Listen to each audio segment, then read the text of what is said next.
சொல்லுங்க, என்ன விஷயம்? அது வந்துங்க சாமி, நைட் பூரா எங்க வீட்டுல யாரோ இருக்கிற மாதிரியா இருக்கு சாமி. அப்படியா? அப்ப அது தீய சக்தியோட வேலையா தான் இருக்கு. 130 கூட ஓட்டிடுவோம். ஐயோ சாமி, காசு அப்புறம் வாங்கலாம், முதல்ல தெளிவா கேளுங்க சாமி. சரி சொல்லு. நேத்து ராத்திரி ஃபுல்லா நாங்க தூங்கவே இல்லைங்க சாமி.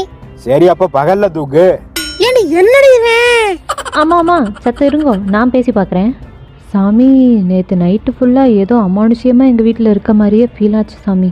அட அதே தெரியுமே, அது தெரிஞ்சதுனாலதான் நேற்று அப்பனுக்கு பூஜை பண்ண லெபனை கொடுத்து விட்டு தலைப்பாட்டுக்கு வச்சு படுக்க சொன்னேன். படுத்தீங்களா? எங்க சாமி, நேற்று வீட்டுக்கு போன உடனே நீங்கள் கொடுத்த லெமனை ஜூஸ் போட்டு குடிச்சிட்டா இந்த உமன். ஏபா என்னப்பா அது? ஆப்பிள் ஆரஞ்சு ஏதாவது கொடுத்தாதே திண்டு விடுவேன்னு சொல்லிட்டு எலுமிச்சை பழம் கொடுத்து விட்டேன், அதையும் ஜூஸ் போட்டு குடிச்சிருக்கீங்க.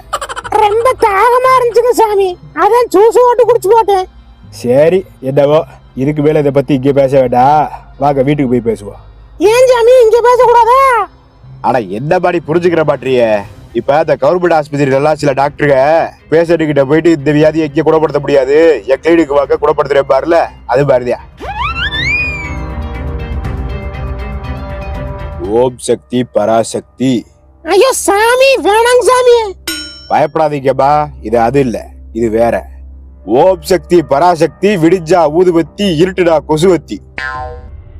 சரி, உங்க வீட்டுல நடக்கிற பிரச்சனைக்கு என்ன சொல்யூஷன் இப்ப கண்டுபிடிப்போம்.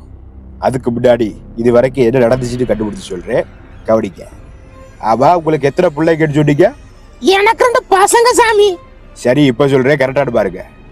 உங்களுக்கு மொத்தம் 2 பசங்க, ஒருத்தன் மூத்தவே இன்னொருத்தன் இளையவே, கரெக்டா? எது? ஏய், அந்த கர்மத்தை கண்டுபிடிக்கிறது அவரோட வீட்டு குறைச்சலையாக்கு. சும்மா காமெடி பண்ணப்பா, கவலைப்படாதீங்க. இப்ப பாருங்க, உண்மையை புட்டு புட்டு வைக்கிறேன். உங்க மூத்த பையன் என்ன வேலை பார்க்கறான்னு உங்களுக்கு தெரியாது, அவனுக்கு தெரியாது. ஆனா டைனிங் டேபிள்ல மட்டும் கரெக்டா வந்து உட்காந்துருவேன்.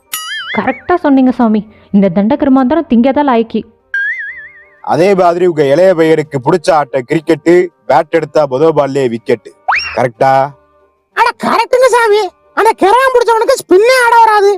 இந்த லட்சணத்துல பெரிய யுவராஜ் சிங் மாதிரி ஒரு கிரிக்கெட் பேக்க மாட்டிக்கிட்டு கிளம்பிடுறான். அப்படி கிளம்புனதுனாலதான்பா பிரச்சனையே. ரீசெண்டா ஒரு நாள் உங்க வீட்டுல கேவலமா கன்றாவியா கெட்ட வாடை ஒன்று அடிச்சிருக்குமே. ஆட அது எப்போதுமே அடிக்கும் சாமி, ஏன்னா அந்த கிளவி குளிக்கவே குளிக்காது. அட இது இல்லப்பா, இதை விட கொடூரமா கேவலம்